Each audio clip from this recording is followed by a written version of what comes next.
Hey everybody, I'm Lisa the Holistic Groomer with more great tips for a naturally healthy dog. And today I'd like to talk to you about a great way to increase fiber and omega-3 fatty acids in your dog's diet. And many of us are adding fish oil to our dog's diet for omega-3s. And we also add canned pumpkin possibly to increase fiber, especially if your dog has anal gland issues, right? But today I'd like to offer an alternative to both of those, and that is flaxseed meal. All right? So some dogs hate fish, and some people have fish allergies, and some dogs hate pumpkin, you know? But if you're like me, you just like adding variety to your dog's diet too. So flaxseed meal will help you in all of those cases. Flaxseed meal is a great way to include both omega-3 fatty acids and fiber at the same time. And the best part is that a fussy dog probably won't even notice that it's in their food. And, you know, I should know because Hazel is one of the world's fussiest dogs. You know, I could spend hours in the kitchen baking her something that I'm so proud of, right? And I put it down and she sniffs it and looks at me like, you want me to eat this? Yeah, so, you know, I have one of those dogs. Anyway, let me tell you about flaxseed oil compared to flaxseed meal, all right? There's a big difference. Flaxseed meal is a whole food made by grounding flax seeds, whereas flax oil is extracted from the seed, so you're only getting the oil. So, of course, flaxseed oil is a more concentrated source of omega-3 fatty acids. Yes, but it doesn't have the fiber that the meal has, plus a lot of other nutrients. So let me just run through this. Flaxseed meal contains fiber, lignans, and various nutrients, making it beneficial for digestion and heart health. In contrast, flaxseed oil only contains the omega-3, really. So what are lignans? Most of you are probably asking that. Lignans are a group of natural compounds found in plants, particularly in seeds, grains, and legumes. They are classified as phytoestrogens, which means they have a similar structure to the hormone estrogen found in humans. However, unlike estrogen, lignans do not stimulate the same biological responses in the body. Instead, they have been found to exhibit a variety of health benefits, including antioxidant and anti-inflammatory properties. Looking at a comparison of the omega-3 content of the oil and the food, flaxseed oil is more than 50% omega-3 alpha-linoleic acid, which is called ALA, right? That's the acronym for it, ALA. Making it the highest commonly used plant-based source of omega-3 fatty acids. The ground seeds, by comparison, are usually about 20% omega-3, which is still very high, though less than half of a good cold-pressed oil.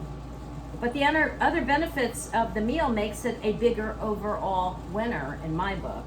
So the nutrients in flaxseed meal are as follows: minerals, manganese, magnesium, and copper. It also contains B vitamins, thiamine, riboflavin, niacin, B6, and folate, and it's rich in antioxidant vitamin E. Flaxseed oil does not contain the same variety of minerals and vitamins, as they are mostly lost in extraction, with one notable exception, and that's vitamin E. It's a very high concentrated source of vitamin E as well. Let's see. Okay, so 2 milligrams of natural vitamin E in 1 tablespoon of oil. Yeah, so that's a lot. But you're still getting vitamin E in the meal, all right?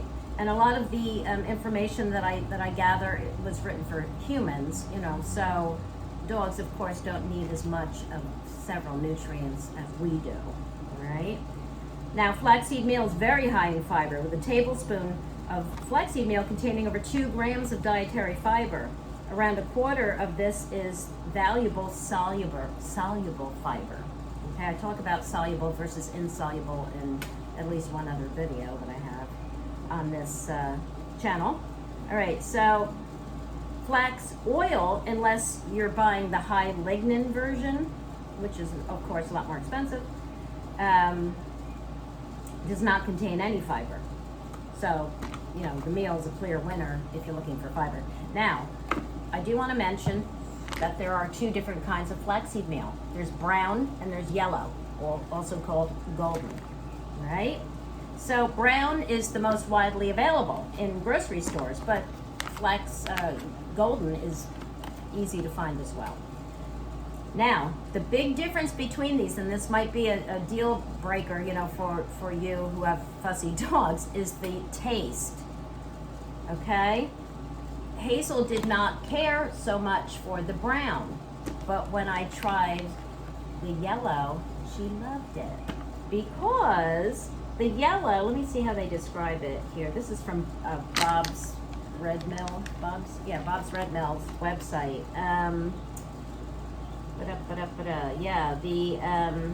Okay, so the golden is described as having a light, buttery, and slightly sweet flavor, which, you know, all of that sounds like something your dog would love, right? And then the brown is described as having a bolder, kind of toasted taste, which, you know, I thought she would like it when I read that, you know, toasted taste. But for the same reason, she doesn't like buckwheat. She didn't like the toasted buckwheat groats that I bought, because she just doesn't like that strong, buckwheat has a very strong aroma, but that's another video. All right, so how much do you feed? How much flaxseed should a dog have every day? Yes, they can have it every day, so it can be part of your daily diet, their daily diet. Toy breeds, which are breeds under 10 pounds, you want to start with an 1/8 to 1/4 teaspoon a day. Always start with less than you think you're going to need to see how they do, all right? That's for toy breeds. Small breeds are 10 to 25 pounds. Start with a 1/2 teaspoon to a full teaspoon each day. Medium-sized dogs are 25 to 50 pounds. You can start with 1.5 teaspoons to 2 full teaspoons per day. And large dogs, which are 50 to 100 pounds, you can start with 2.5 teaspoons to a full tablespoon per day. Wait, did I get that right? The medium dogs is 1.5 teaspoons to 2 full teaspoons. The large dogs, 50 to 100 pounds, start with 2.5 teaspoons to a full tablespoon per day. And then giant breeds are breeds over 100 pounds, right? Like your St. Bernards and your Greater Swiss Mountain Dogs, Great Danes, right? You can start with 1.5 to 2 full tablespoons a day. So how do you feed it? You can sprinkle it right on your dog's food. And especially if you're making home-cooked food, you know, you just stir it right in, they won't even know it's there. If you're feeding kibble, you should be moistening it anyway. Definitely watch my other videos for more information on how to improve kibble. And you can add it to that, right? You can sprinkle it right on top. And it won't just fall to the bottom if you're moistening it. But understand that it's heat sensitive, right? All your omega-3s are heat sensitive, which is why, like, I keep my oil in the refrigerator. I keep these in the freezer. That's, you know, important to preserve the omega-3 fatty acids. And are you going to add it before you cook the food if you're making a cooked diet? No. But you can add it to baked foods, like when you're baking dog treats, baking dog biscuits, because the temperature is never higher than 350. And you're typically only baking those treats like 15-20 minutes. So yeah, you're going to lose a bit, but you're still going to have enough in there. So you can add it to your dog treat recipes, which I have some great videos coming up on wonderful, easy, you know, you don't have to roll out the dough and use cookie cutters and all that, which, you know, I just don't roll that way. I'm too lazy for that. But yeah, I have some great videos coming up on really healthy, delicious dog treat recipes that are easy to make. All right, so there you go. That's it. And, you know, if you don't have refrigerator freezer space, at least keep these items in a cool, dark, dry place. All right, and that will extend their shelf life as long as possible without freezing or refrigerating. Okay, so that's it. Thanks for watching, and as always, Have a great day, and now go play with your dog. Bye, everybody. Eat.